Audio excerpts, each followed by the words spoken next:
Hello, my spooky friends. This is John, your host of Dairyland Frights in the spookier podcast, Nightland Frights. And I wanted to thank all my spooky friends out there for listening. I truly appreciate it. Please like and subscribe and rate us 5 stars. It helps me make this a better podcast. And make sure you comment what guests you would like me to have on, what topics you would like me to talk about. It's only going to make this podcast better. So again, thank you so much for listening. And please go to my Patreon. Check that out. Become a Parascani for only $3, a spooky friend for $1. And remember, stay spooky. Hello, my spooky friends, and welcome to another episode of Dairyland Frights, the paranormal podcast that covers everything spooky, creepy, and mysterious in the Midwest and beyond. And guess what? They came back because they love me and I love them. From the Total Conundrum podcast, Tracy and Mr. Conundrum. Yes, he has purple hair. And I don't know, is there a story behind the hair? Not really, other than I just wanted to look younger. Don't we all? Fun. Yeah, I thought it'd be fun. Don't we all? Yes. Awesome. So let me just tell you guys, Tracy and I have been on before. One of my highest rated episodes, the Doveland episode, basically. Go back and listen to it. It's crazy. It's about a town that disappeared, or maybe it wasn't. Nobody knows. It's a fun story. Like I said, one of my highest rated episodes. Tracy and I eventually will get together and we'll figure out and we'll go and check it out and bring Mr. Conundrum too and whoever else wants to come with us, and we'll have a party and we'll probably be disappointed, but that's okay. Maybe we'll have a picnic, right, guys? That's right. Make an adventure out of it either way. Yeah, either way, we'll make it an adventure. And then I was on their podcast. We talked about some stories about our favorite person and your favorite person, Ed Gein. Yeah. Yeah. So that was an interesting episode, guys. Did you have any nightmares after that? Yeah, I did. I actually had nightmares of you hanging a nipple belt over my head. And I had nightmares of you showing up on our Ring doorbell with a knife and a fork. Yes. Hello. So you guys, my spooky friends, go and please listen to them. They have great stories. You guys had a great catch. You want to tell them about, Lost Boys, one of my favorite these vampire movies. Was it 80s? Oh, yeah. It was 80s. Yeah. Yeah. So, that's an episode I loved. Please tell my spooky friends about it so they could check it out. Well, we went to Crypticon, Minnesota, and was it Minnesota? Minnesota last September. And we had the pleasure of meeting Jameson Newlander, who was, my gosh, Alan Frog. Oh, yeah. Actually, speaking of that, you're wearing your shirt.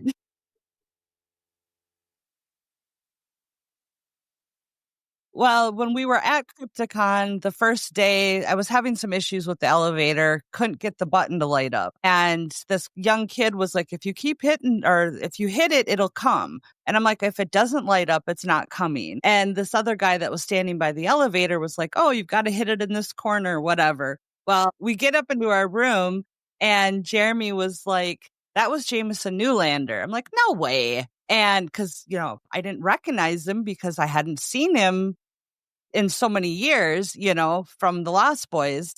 And we went to his booth, got his autograph, and have kind of become Instagram buddies with him, chat with him and stuff. And so, he came on and we ended up doing, what was it, almost like a 3 or 4 hour recording with him? 3 hours. Holy man. Yeah. And from that, we had messaged G. Tom Mack, who is the singer and songwriter of Cry Little Sister. Little Sister. Yeah. The theme song for the movie. And we asked him for rights to play Cry Little Sister during Jameson's episode. And we ended up having him on as well. So it was kind of fun. And actually now G-Tom is going to be coming to Crypticon. It's in the works. It hasn't been finalized yet. but he's going to hopefully be at Crypticon, Minnesota as well in September, which we're going to. So now if that happens, will be really cool because now we'll get to meet him in person as well. Mm-hmm. I love it, and again, my spooky friends, Tracy and Jamie have not only great guests, but great content, and I love supporting them. We love supporting each other because we're the same, but a little different and everything like that. We try to bring as many fun guests on and learn as much as, we can about each other, as well as the guests. And it's always strange to me, before we get into the topic, I won't go too off on a tangent, but it's always strange to me. So I had a young lady on, she's 26. Her name is temporarily, I can't think of her first name, I'm sorry, but she's 26 and she's been loves the paranormal. Because usually, you have older guests and everything like that. Right. But she grew up in a haunted house that she had to leave because it traumatized her as a kid. You know what I mean? And, there's just so many different stories, right? Out there that just shock you every day. To me, it's always new having a new story or a new guest on that just has a totally different view. You know what I mean? It's not the same old, same old. It's like, oh, I did this. And well, why is every guest saying that? It's like everybody's different. That's pretty cool, right? Yeah, definitely. Cool. Yeah. And I think that's something that I enjoy too, meeting all these different people. So without further ado, one thing, you guys, just before we get in, because they're kind of similar cases, this is not a paranormal case per se, but it has some paranormal vibes to it at first. Maybe, but you guys did a really interesting story that I thought had kind of some paranormal vibes, kind of some similar things. That's why I wanted to have you guys on and we kind of talk about this. You guys did the Spider-Man of Denver. Do you just want to just give a brief idea to my spooky friends of what that was about and how cool that was? Well, I guess not cool for the person, but still Definitely not cool for the one dude. No. There was a man who had a lot of health issues. He was kind of like a vagabond, and he had befriended this man at a music club, basically. And years later, he came back into the area and was looking for a meal, and just a simple meal. And the guy had been nice to him before, and the man wasn't at home because his wife had suffered a stroke and was in the hospital. And so he let himself in and just kind of roamed his house and found this little attic space and decided that was a good place to live. And he stayed there for, I can't remember if it was weeks or months, but he would shadow the guy. It was like a game to him. After a while to see. Thinking he was there for 20 years. No, it wasn't. It felt like it in the story. Yeah, it felt like it, right? Anyway, the husband had caught him one day and he murdered him, but they were all perplexed because the house was locked from the inside. Nobody kind of knew what had happened. And when the wife came home, the nurses started noticing noises, food disappearing, seeing things, and they literally called the cops because they thought there was ghost activity. Yeah. And they ended up finding out that this man had been living in his attic space or a little crawl space. It was like a coffin attic. Mm-hmm, mm-hmm.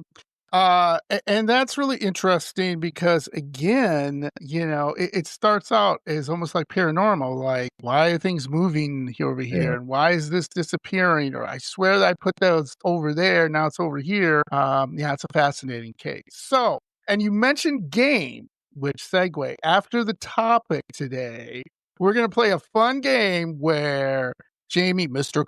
Conundrum, and Tracy are going to guess stories that relate to this. People living in a house, whether they're true or false. So I'm going to have fun with you guys. So let's get right into it. Like I said, this is true crime / might start a little paranormal. So you guys just chime in anytime you want. I'm going to start out with a little history of this. And the teaser of this is, when you live in an older home, maybe you want to check out some things in the home to make sure, because in today's modern home, you couldn't do this. There's no way unless you designed it that way. So again, this is fascinating. So this is the infamous case of Daniel LaPlante. And this is in Massachusetts, Townsend, Massachusetts. So I'm going to talk a little bit briefly about LaPlante, kind of give you a little history of maybe why he acted the way he did. I don't know. I mean, you guys judges. LaPlante was was born on May 15th, 1970 in Townsend, Massachusetts. His parents divorced when he was young, and his mother became, well, obviously a single parent. She later remarried and had 2 more sons. While growing up in Townsend, LaPlante claimed to have been, and by the way, folks and kiddies out there, moms and dads who may be listening to this, you may want to pause it because we're going to get into some weird stuff that maybe the kids should not hear. So if you're driving and you're listening to this, and you might want to turn it down. So the plant claimed to have been sexually and psychologically abused by many adults in his life, including his father, stepfather, psychiatrist. So allegedly, LaPlante's father was responsible for majority of the abuse. Okay, so we're not starting off great, right, folks? LaPlante attended elementary school in Townsend and went to attend St. Bernard's High School in Fitchburg, which is funny. There's a Fitchburg here in Wisconsin. I looked at it first. I'm like, wait a minute.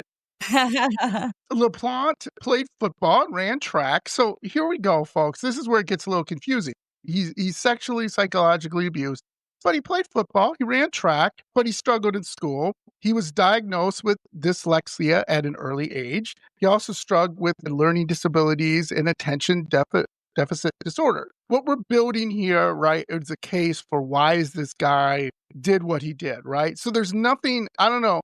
Do you guys see? It's pretty much kids, right? This happens, right? Unfortunately, disabilities and psychological. So there's nothing where, like red flag, right? I mean, when I read that, I was like, yeah, unfortunate, but people go through it, right? Right. Yeah. So there's nothing to me where I go, oh, he was locked in a basement and I don't know, whatever, beaten every day. So some of his classmates, well, described him as creepy as weird. Well, my classmates called me weird. So but he was generally considered a loner by both fellow students and teachers. The opinion among the residents in the neighborhood was LaPlante was strange and disturbed. Okay, so I don't really like that when people put labels on somebody because I know a lot of weird people and they're great people. They wouldn't, hurt anybody. So as a teenager, he was going to a psychiatrist and was diagnosed him with hyperactivity disorder because of his abnormal behavior, his appearance, and his lack of hygiene. So again, red flags, but how many kids are like this, right? Right.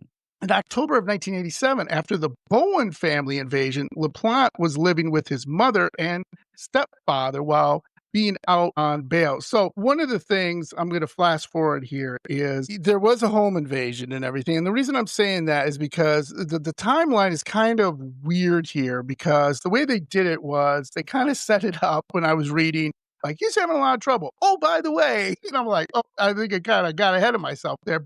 He did during this time, before all this happened, he did commit several burglaries in the neighborhood where he obtained money and guns. So again, this is all based upon true crime, which we will get to. But as you see, he was he was kind of an unstable environment with his family. And, he had some other things happening to him. But again, I don't see where this is going. You know what I mean? Did you guys, again, is there anything where you guys see where I'm missing something? Because again, it just sounds like he's just a confused kid, just going through some phases or whatever. Well, when I was doing some research on this, because I was familiar with the case, but I couldn't remember much about it. So when I was going through and researching on this, I actually found a guy who I haven't been able to actually find the book, but it has a title, a cover, and everything. But there's an author who went in and he interviewed like 50 some people that knew him, so many degrees of separation, whatever. And supposedly the abuse allegations were false. I don't know for sure if that is true or not, but they were saying that that was his way of trying to lessen his charges. Yeah, sure. But whether or not, he's the only one that knows for sure if that is true or false. But, his childhood sounds like like with the school and stuff like that. A lot of us went through that stuff, Yeah, and we all bullied. Yeah, right. didn't turn out to do the things that he Yeah, did. yeah, Well, wasn't there yeah. even something about him actually being bullied? Wasn't it, some are saying that he actually grew up really normal in a Yeah, really really normal normal, house? but he was bullied in school quite Yeah, quite a bit. Yeah. but yeah, I guess what's interesting about this case, which we'll get to here in a second, it's just it seems like okay, I don't know how it escalated so much. So getting back to so LaPlante would also burglarize neighboring family, the Gustafsons, which is funny. I think that's in Grumpy Old Men, where he would steal valuables and knickknacks. Now, this case is based on a true crime case about let me go back here so you don't confuse anybody. In October of 1987, there was a family invasion, the Bowens and stuff. And now I'll get into the details of that. So I'm sorry I skipped a little ahead to make it a little confusing and everything, but let's get into the details of the case now. So we know a little bit about, LaPlante and everything like that and what he's going through. So this where it starts out very strange, a little paranormal. For months, Frank Bowen's daughters complained of strange noises and odd odd happenings in their Pepperell, Massachusetts home. Frank was sure it was just their imaginations. Okay. So, what was happening? There is a documentary on HBO, by the way, you can watch. It's really creepy. They have the 911 call and everything like that. So, imagine you're just sitting there. And now, this is kind of, think in your mind, people, this is one of those older Victorian homes you see in the Midwest, versus this huge home, and you're like, I always drive by those homes. I think they're beautiful. And then my second thought is, man, would that cost a lot to heat? And surely it's haunted. Yeah. And here's the thing, and not to spoil anything, but in these homes, they couldn't, in the modern homes with the way things are wired and stuff, it's easier to get the things. And so you have an electrician come in, they can go into your home and okay, not necessarily in these homes. So you had to have these spaces between each room. So, and we'll get to that to kind of figure out, so if the person was like, oh, why is this light not working? They would have to kind of like go in these spaces and try to figure it out. And it's kind of a pain. So again, the father was like, yeah, whatever and everything like that. Cause they would hear it would sound like someone moving, right? It would sound like just like scraping and stuff. And they'd be like, what is going on? And there were some things missing, food and things of that nature. Also, there was things in the daughter's rooms where like somebody was I know this sounds gross, like in the drawer and taking out the, clothes and other The delicate. knickknacks or whatever you want to say. Yeah. Yeah. You get it, right?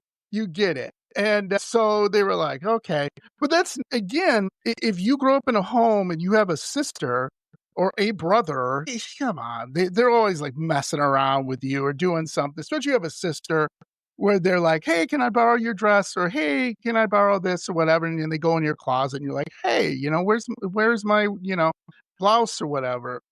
The father was like, come on, what's going on here? You guys are fine.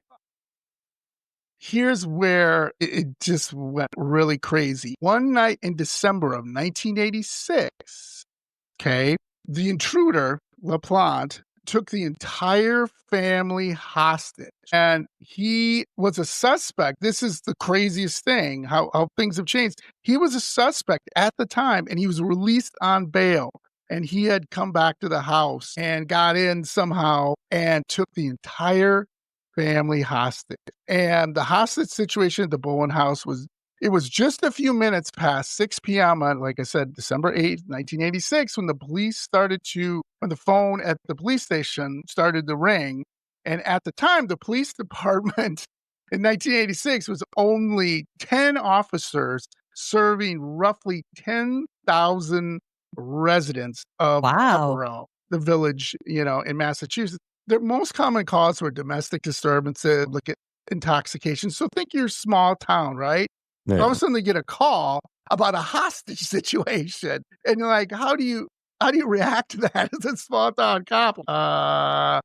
what do we do? So this was really rare. So when the dispatcher picked up the phone, it says she never expected the serious events that would unfold from that very first call. The caller told the dispatcher that a neighbor just ran to their house screaming for help, saying that her family was being held hostage. How she got out, I don't know the details on that, but she is, I guess, escaped through a window and how she got away from this. And probably more details. I like to read the book like Tammy was talking about, or Tracy was talking about. They're unharmed and everything. And he came in and said the father and sister and friend were still trapped next door with the kidnapper. Now, at this time, again, we know it's LaPlante, but they did not know that. They just thought it was some, oh my God, what do we do? There's a hostage situation. And like I said, these are just regular old cops. The Pepperell PD and the Massachusetts State Police responded to 93 Lawrence Street, where the family was, and it spoke with the neighbors called in the report, and the 14-year-old Tina Bowen. Now, obviously, Tina was visibly upset and crying as she told the officer what happened. She explained that when she and her father, Frank Bowen, and her sister Karen and friend Kathleen walked inside their home around 5:30 that night, the house wasn't at all the way they left it. And here's what I quote retired Pepperell Police Lieutenant Thomas Lane, who was on the scene that night. Here's this quote. They had arrived home to find that the radios were blaring in the house, all the lights were on, the TVs were on, all of them, and blaring with sound. So that's what he said, what happened when they came home. They were alarmed by it all. Frank Bowen started walking from room to room trying to figure out what was going on. He noticed that someone had used the toilet in their basement and several items were out of place. Moving into the front of the house, Frank opened a closet and a shocking sight. He locked eyes with the intruder, wielding a hatchet in one hand and a steel wrench in the other. Yikes. So imagine you're like coming home, you're just like, hey, honey, what's that noise? I don't know. Let's open the door. Stop. No, thank you. Shut the door. Shut it. Now, this is just a weird thing that I'm just going to mention, and I don't know. Okay. I'll just read it. The man was wearing a furry coat, and he had his face painted with hair sticking straight up and spikes. Yeah, there's I a just lot put of that in there. different. Yeah, a lot of different stories on that. Some say that he was wearing that guy's wife's wedding dress. Yeah. Yeah, right. That's what I was going to say too. I've heard he was wearing dress. I've heard he had a gun, then he had a knife, and then okay, I guess. Yeah, I heard. Yeah, my research just says this. So definitely. The intruder calmly instructed Frank to get the girls and go into the bedroom. Frank yelled for the girls and stayed between them and the man as they were ushered down the hallway. Before the intruder could follow the Bowens into the bedroom, Frank slammed the door and wedged it shut. Good for you, Frank. Smart thinking. He was trying to make a plan, trying to figure out how to save his children and himself for the intruder's unknown plot. Well, I think you know what it's plotted.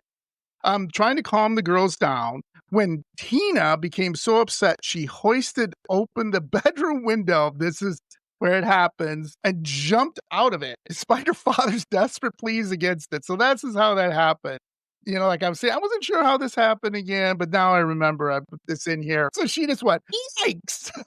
It's fight or flight, right? It's fight or flight.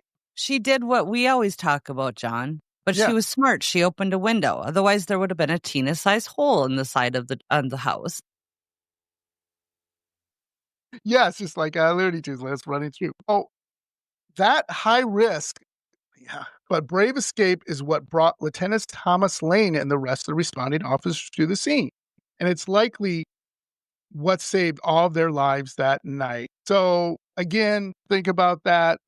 Maybe sometimes it's good to fly out of the house. So sitting next door at the neighbor's house with the police now, Tina gave them 2 phone numbers for her house, and the officers tried them both, but the calls just kept ringing and ringing and ringing without answer.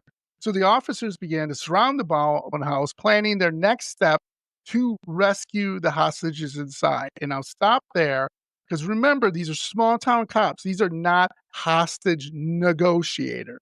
Right. So moments later, the officers noticed a flicker of light and movement in a second floor bedroom. They could make out several silhouettes in the room, and then Frank Bowen, father, stepped up to the window, hollering for police to come help. Frank told officers that the intruder was either somewhere else in the house or had fled the scene. He lowered the two girls out the window to the officers waiting below and then jumped out himself. The family reunited with Tina at the neighbor's house as police began to file into the Bowen home. Lieutenant Lane joined the other law enforcement officials as they methodically searched each room for the intruder. Search repeatedly of the home, the woods, the yards, the roads, he continued. So they searched everywhere. There was no sign of the intruder whatsoever. Whoever kidnapped and terrorized the Bowens that night had managed to escape right under the noses of law enforcement. Okay. The sliding door leading to the back deck was slightly ajar, and police recovered a hatchet and a wrench on the ground near the porch steps. Police cleared the house, but the Bowens were advised to vacate their home investigation as they began their investigation. Unfortunately, the investigation didn't have much to go on. Frank told the police the intruder was wearing gloves, but he thought one of the fingertips may have been missing. Investigators collected 2 telephones. They had been ripped from the wall inside the house and planned to check them for possible prints. State police brought in tracking dogs in hope of trailing the suspect's escape route, but the dog was unable to identify a trail. It's possible, they say, the dog was thrown off, though, because the police had given the dog the wrench and hatchet to detect the scent, which I've never heard that one. I thought maybe you give clothing, but I guess there was no clothing. And he said the cat, this is another a fun tidbit, folks. So Frank Bowen, he said the hatchet was his, and he usually kept it on his nightstand. I heard that too. I was like, oh, I guess, got to protect yourself somehow. I just thought you just got a hatchet there. Like you're throwing it at people or something, right? That'd be scary, right? If you're like, yeah, I'm not feeling so good. It's only a hatchet. Boom, boom, boom, boom, boom, right into that. Sorry. Yeah, always make sure you make yourself present, your presence known going into dad's room. Yeah, Dad, don't throw that. Frank Bowen and the girls all described the assailant as being anywhere, this is hilarious, from 17 to 26 years old. Okay, that's a wide thing. Yeah. Maybe with blonde hair, maybe with dark hair. Well, let's go back. Remember, if it's true, this is my research, could be other different. His hair was spiked. I imagine it was colored. Didn't they say it was black? I don't. Yeah. How do you get blonde? I'm not. And maybe he had a mustache, maybe not. Come on. This is why when alien. Did he have like 3 arms? A couple extra legs? Well, and if I remember correctly, in one of the stories that I heard, and I believe it was the interview from that officer, he was saying that he had like face paint or something Correct. on. I'll get into that. Yep. Okay.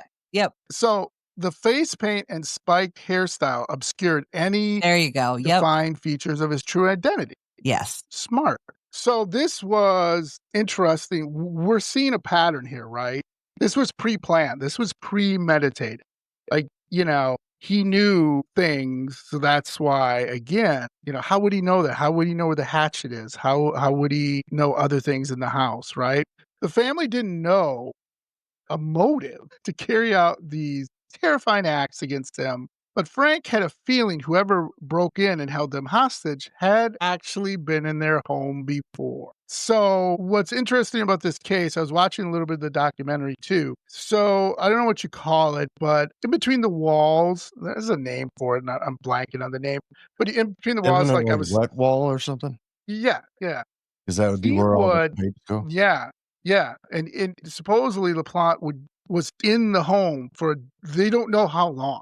But he would get in between there, and he had a crush, I believe, on Tina. And she was like, nah, you weird and creepy. I don't want to date you. So they believe his whole motive behind this, and this is where, again, I don't know. It's kind of weird. So when he was at this one school, supposedly he transferred to this other school that was close to him, and he met Tina or one of the other daughters, and he was kind of smitten with them. And kind of asked them out, and they said no. He did not take it very well.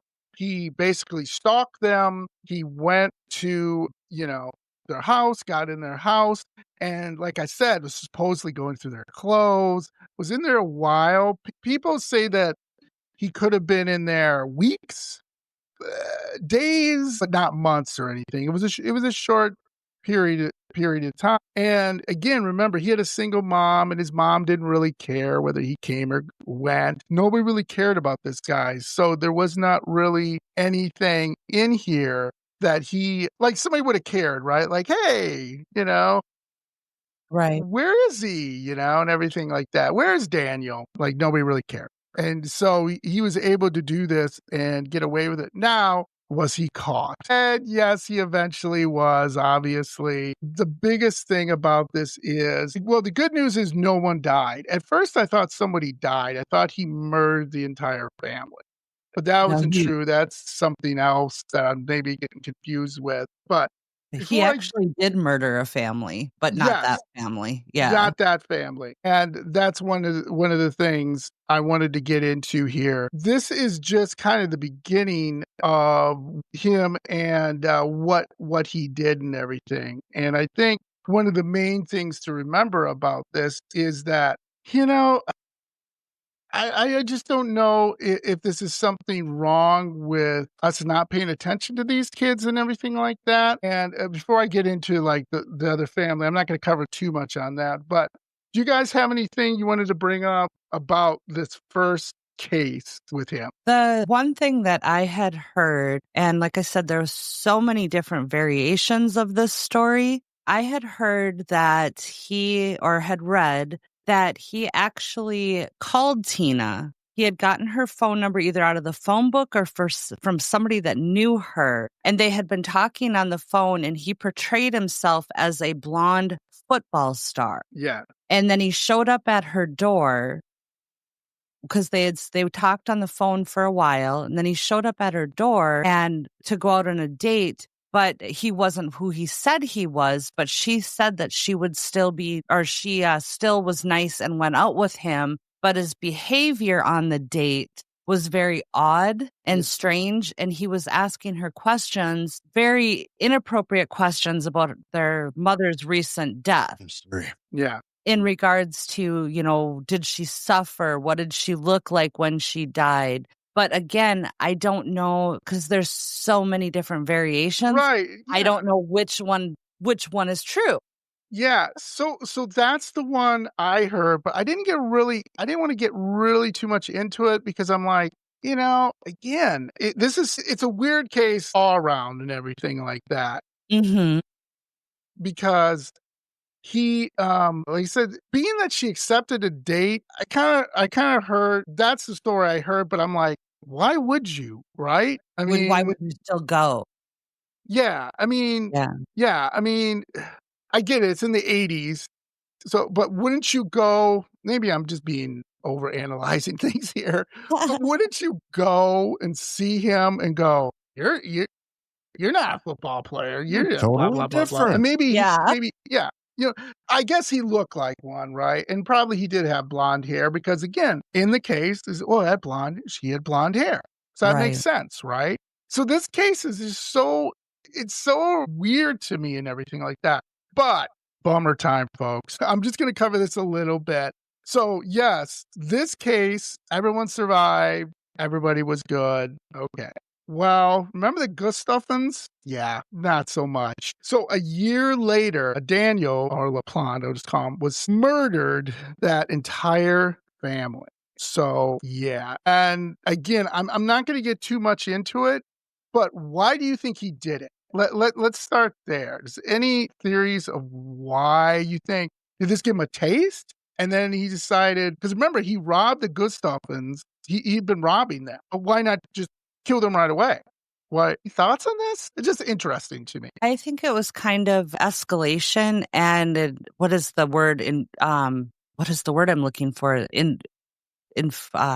complex I can't think of it. He basically thought he was untouchable because he had been committing all of these robberies, doing all of these things. He lived in these people's home Right. And Period. Yeah. yeah, and I think he just thought, because you'll probably get into that, but yeah, I cannot say the word, it's on the tip of my Inferior? tongue. But it's like, I think it was just an escalation, and I just truly think that he did not think he was going to pay for anything. Mommy bailed him out of jail. He just got slaps on the wrist, and he was one of those kids that just kept going down, pushing the limit. Yeah. Jamie, do you have any Jeremy. thoughts on it? I don't know a lot about the story. I guess just Tracy knows most of the information on it. Yeah. I've just kind of skimmed the top layer of it and remember very little. Yeah. Thank you. Thank you. I'm just here Anyway. for emotional support. So the only thing I can say is let's go back to our old friend Ed Gein, okay? When he started out, he did not go full bore in the stuff. He just slowly escalated. And yeah, I can't think of the term. Inferior? Is that what you're looking for? Something close to that, inferiority complex or something like that. Yeah. Yeah. Anyway, so one of the biggest things is they escalate, and that's what a lot of serial killers do. They'll like break into a woman's home, and then they'll take her clothes and they'll wear their clothes, and then they'll break in again and they'll like touch the woman or you know what I mean, or like try to kiss her or something while she's sleeping, and then it just keeps going. And I'm like, okay, that's really interesting. And again, I don't have an answer for that. I'm not obviously a psychiatrist or psychologist, but I just think that it's just interesting that he went from hostage situation to full murder. And why the ghost dolphins, I don't know. Tracy, anything in your research of why he would have? Only thing I can speculate is maybe because he was one that followed patterns. He would watch these people, know their schedule, and he would try to get in and get out. And the things he would steal were very strange. A cable box. I think there was a telephone, just really odd things too. But honestly, I speculate that she came home at a time he didn't expect. Yes. Yeah. Yeah. And that again, what's interesting about this story, I really want to read the book and everything like that and figure out a little bit more about, because it's just like the Spider-Man case in Denver. That's more clear cut, right? You know what I mean? That was a little more. This one was, okay, his kid, sure, he had some mental problems. He was going through some things, but it's like, okay, I'm going to scare the crap out of you and take you hostage, and then I'm going to run.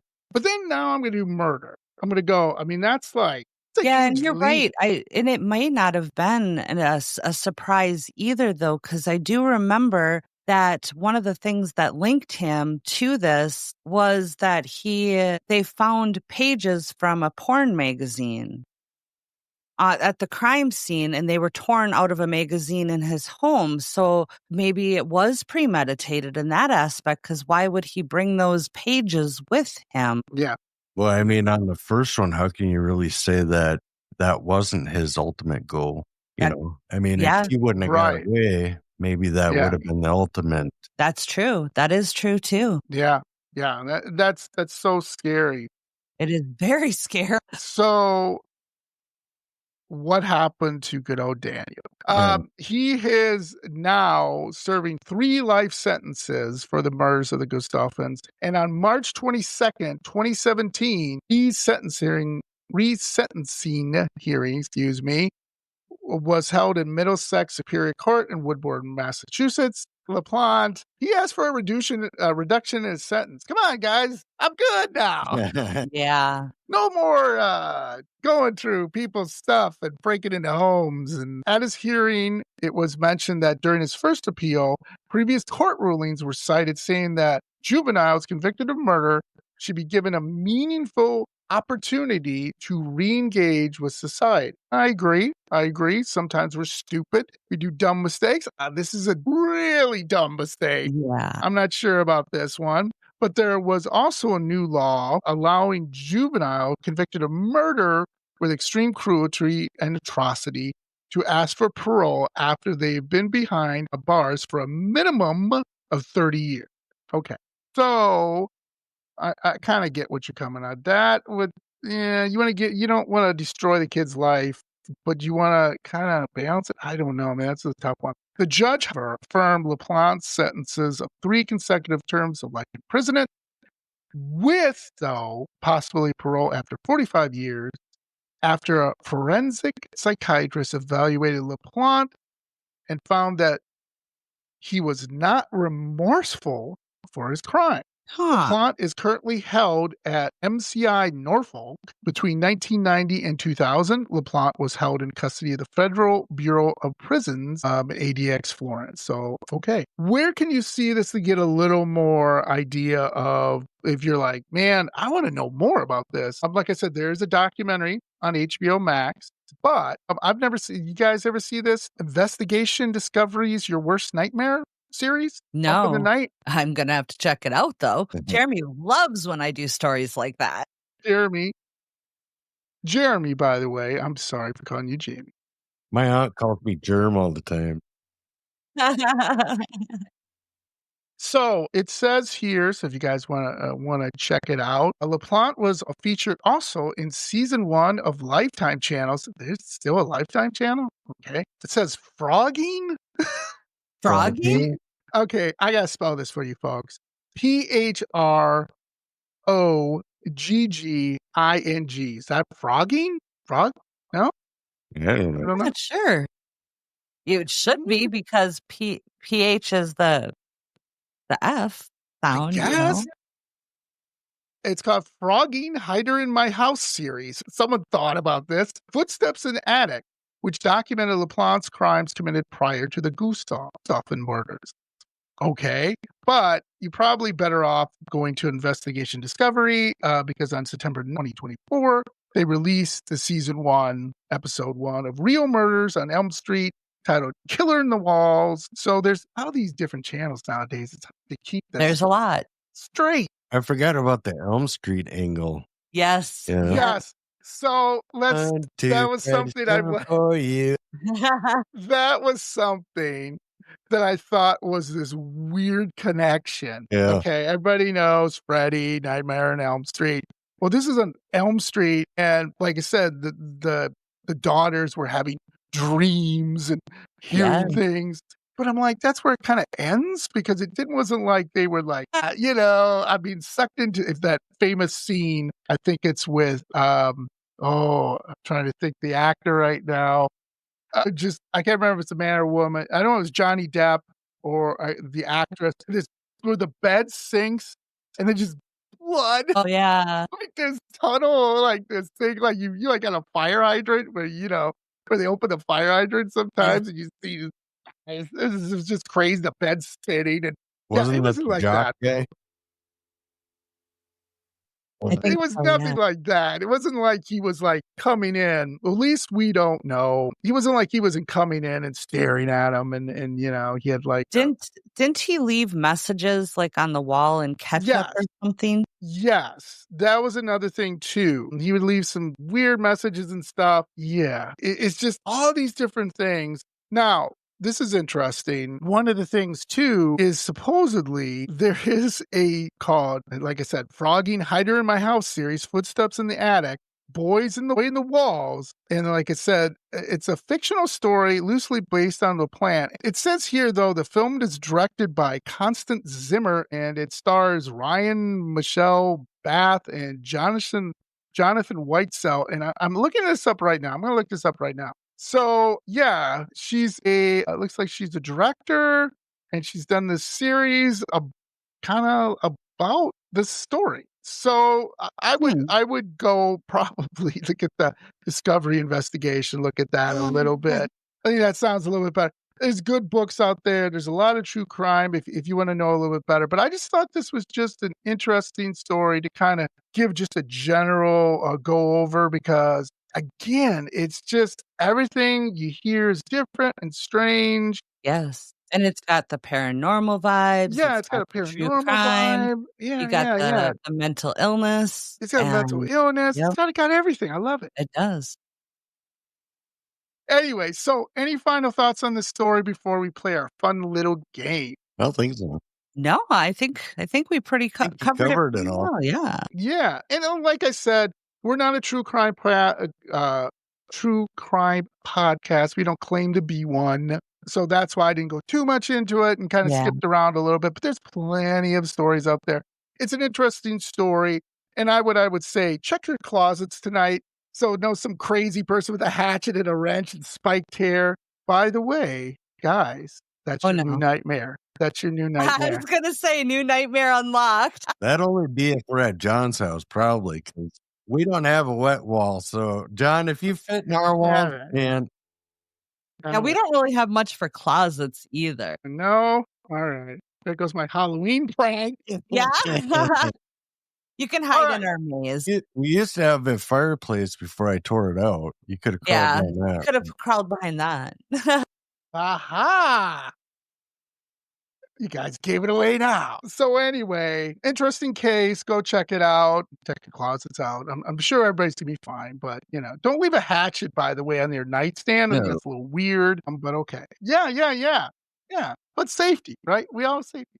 All right, guys. Now, this is going to be super fun. So I'm going to read a headline, okay?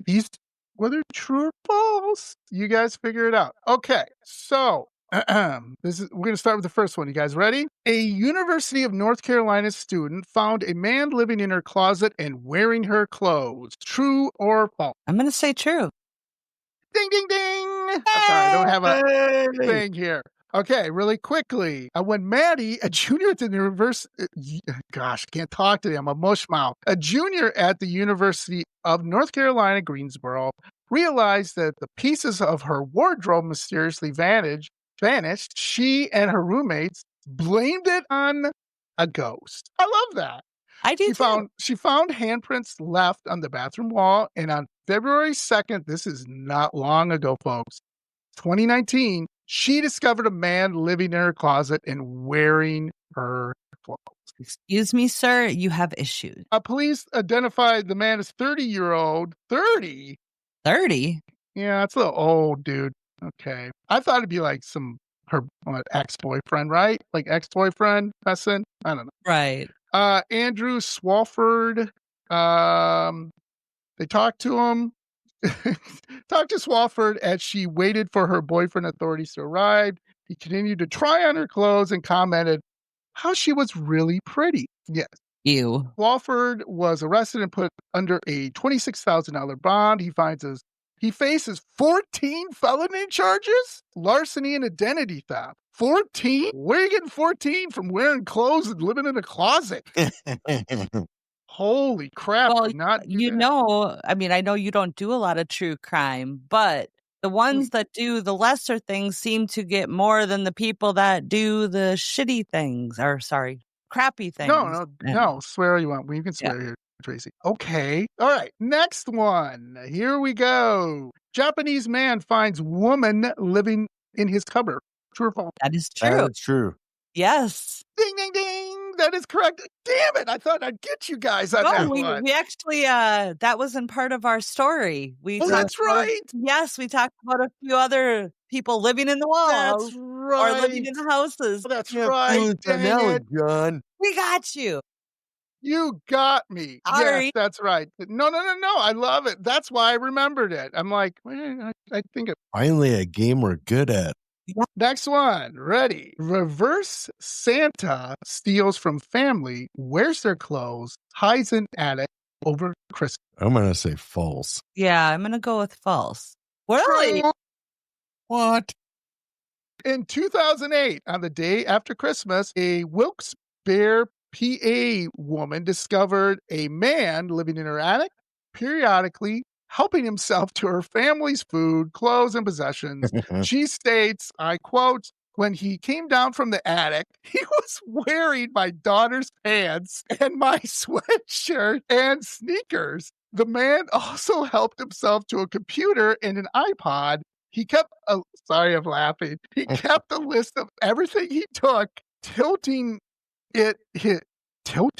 Okay, I don't know, unless I'm reading that wrong. Making it his Christmas list, I'm going to say. Basically, the guy was a reverse Santa. He got the sneaky into the house, bit right, but took rather than give. to a family. Wow. Anti. You guys are just sitting there watching TV or doing whatever, and some dude comes walking out of your attic with you, like your daughter's pants and like, you know, your sweatshirt and like, what? He's like, It'd be kind of one of those, like, you're blinking, blink, blink, blink. Am I rubbing your eyes? Am I really? What am I looking at? And he's playing like Candy Crush on your iPad. Man, I'm on the 20th level here. Hey, can I charge this? I need to return. Yeah. What is this going on? Okay. No power ports in the attic space up there. We need some power up there. Okay, so this one you'll probably get, but I just wanna read it. Career crook hides out in Toys R Us and Circuit City. True or false? I'm gonna say true. Yay! Ding ding ding! Yeah. In fact, they're turning it into a movie. Wasn't there a woman that lived in Walmart for a while too? Yeah. Channing Tatum is gonna play this. It's called The Roof Man. And I'm going to read this to you guys really quick, if you don't mind, because this is like, you're making a movie out of this? All right. We're kind of running out of ideas, folks. So this is probably the greatest story ever told. You'll hear in this makings of a fantastic movie. Okay. And it's anti-hero, seasoned criminal Jeffrey Manchester, a.k.a. Roofman, was both hated and revered by police who captured it. It began in 2005 when Manchester, serving a 45-year sentence for robbery, became the first inmate to ever escape the Brown Creek Correctional Institution in Houlton, North Carolina. His method of escape? Hiding in a laundry truck. It's in the trailer, by the way, if you want to watch the trailer. Excuse me. Roofman landed in Charlotte, North Carolina, where he created a new identity, John. Well, thank you. An unassuming church-going man who told the congregation he had a secret government job to avoid talking about work. Manchester struck up a romantic relationship with a local woman, giving gifts to her and her children, and even spending holidays with them. So that's part of it in the trailer. So I guess, okay. Wow. But Manchester's life was a fascinating movie. It was anything but normal. In addition to being a criminal on the lam, he was secretly living inside a local Toys R Us, fashioning a lair. I don't want to say a lair, but within a cubbyhole in the bicycle department. There he subsided on baby food. Oh my God. And rode bikes around the store to keep himself fit. He also apparently changed employees' schedules just for the fun of it. Now, that might be fun. Yeah. I don't really like Billy. Let's move him to a shift where I'm going to be out Friday at 6. I don't like that guy. So when Christmas shopping season heated up, Manchester dug his way through the Toys R Us wall and gained access to an abandoned Circuit City, which is super funny. There are no more Toys R Us or Circuit Cities. No, they're not. It's not. Where he improved his digs, folks, by building a cubicle from old drywall slab. He hung up posters and described the room with decorated the room with action figures while watching pilfered DVDs and on a pilfered DVD player. Just say stolen, folks. Why have you seen pilfered? But a crook can't lay dormant for long, and Manchester began plotting his next big score, robbing the Toys R Us he called home for the last, get this, 6 months. He was there 6 months. Nobody noticed him. After hearing your true story, I still say false. So first, Roofman robbed a pawn shop to get a gun. Then he stole a baby monitor cam from the store so he could better case the joint. Things took a turn for the worse during his robbery as 2 employees escaped undetected and called the police. This led to a chase during which Manchester attempted to evade capture by ducking back into his cubby. The pursuing officers, however, saw him and entered a secret passageway, blowing the lid on his living quarters. Now, the story doesn't end there, folks. Manchester managed to escape the cops. Well, who is this guy? He escaped the prison, escaped the cops, and went, this is ridiculous, on to torch a dentist's office in the middle of the night because it was revealed he had dental work done there a week prior. and home and hoped to destroy the evidence. The cops were only able to catch Manchester after they convinced his girlfriend to set him up by inviting him over. He complied. And Channing Tatum is starring in this? Channing Tatum.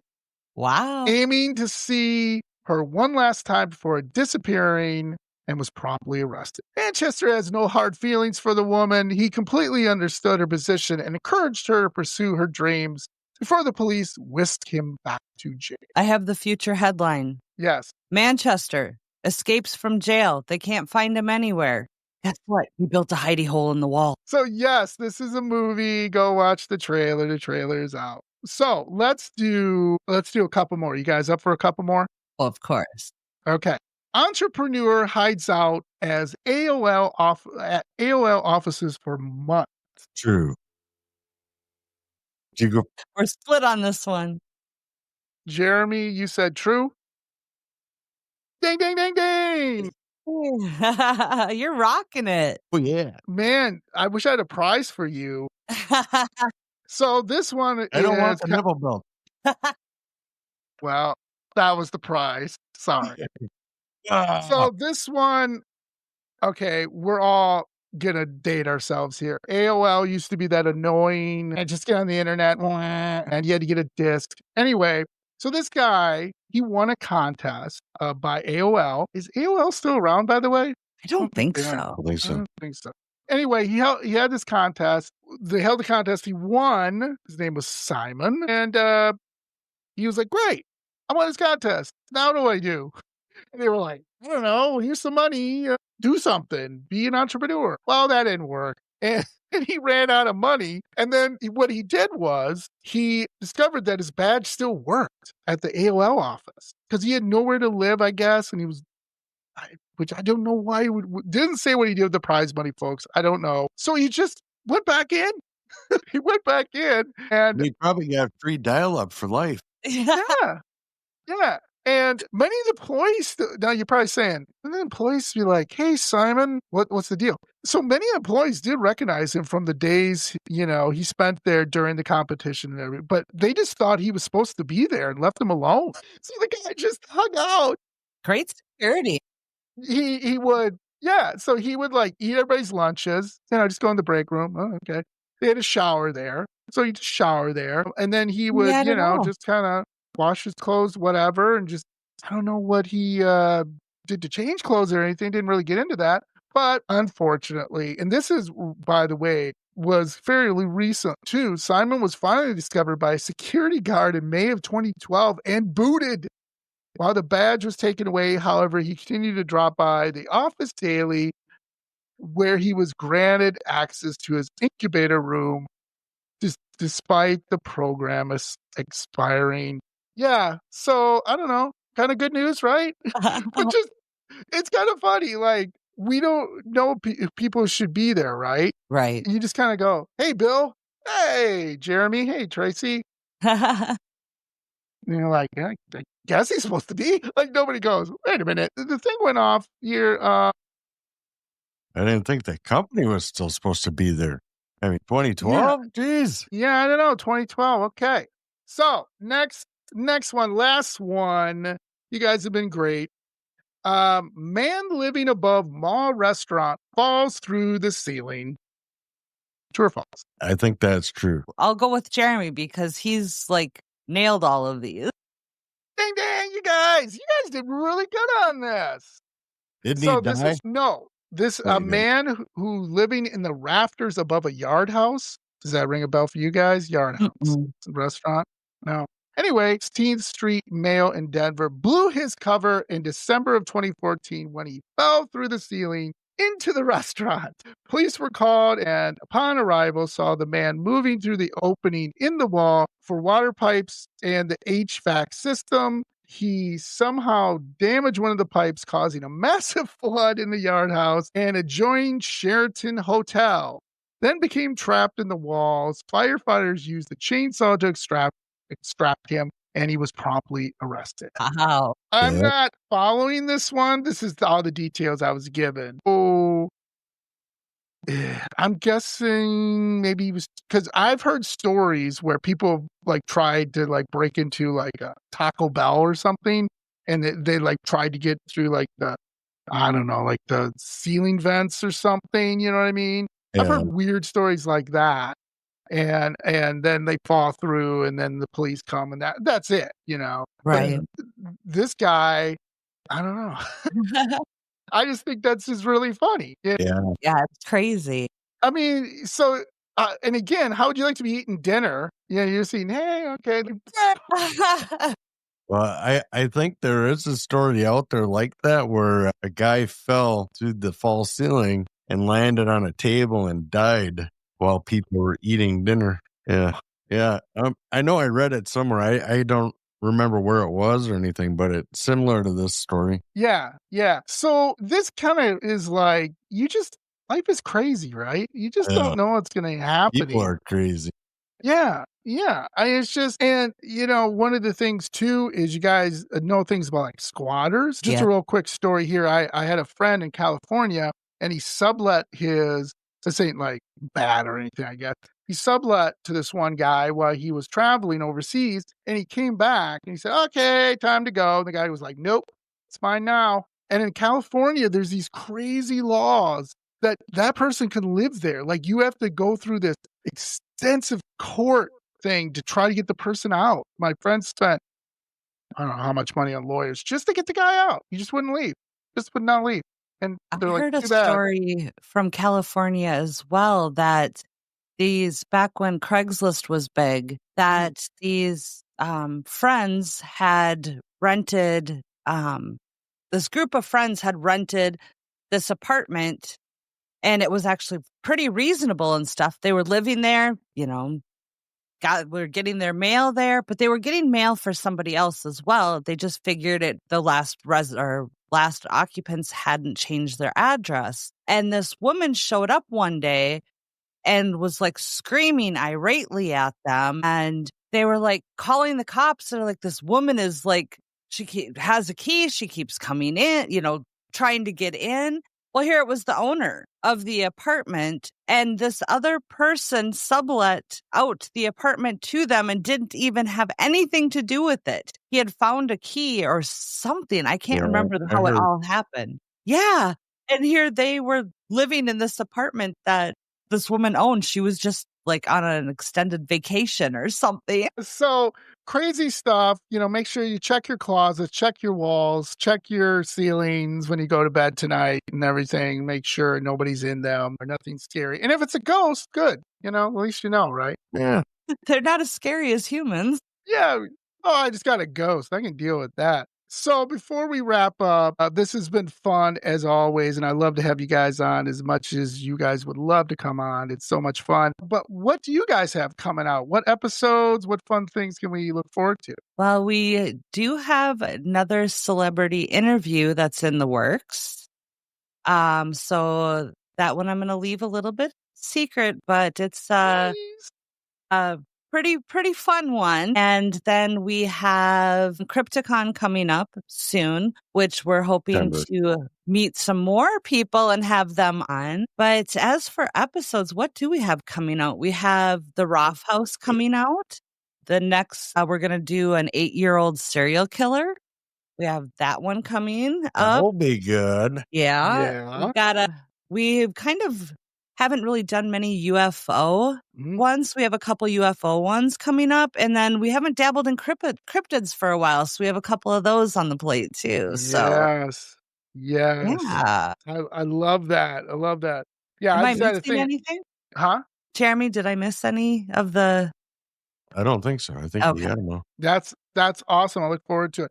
Yeah, I just did a thing with Sirens of the Supernatural with Appalachian cryptids. I would love to go there and just check that out. Yes, I listened to that episode. Love to go and check that out and everything because they just have the weirdest stuff in there and the lights and everything. Oh. I love their accents too. Yeah. I love its mother-daughter brother too. That was late. Yes. Yes, Well, yes. Cousin. Yeah, he came on and his accent was very, very Southern. Yeah, you just love those Southern people. They're good. You know, not like we don't have an accent, right? I don't think we No, do, we but don't have everybody else any. does. No. Well, thanks again for joining me. You know, I love you guys, and please check them out. You know, on all their social media sites, Total Conundrum, and they do great, like I said, great content.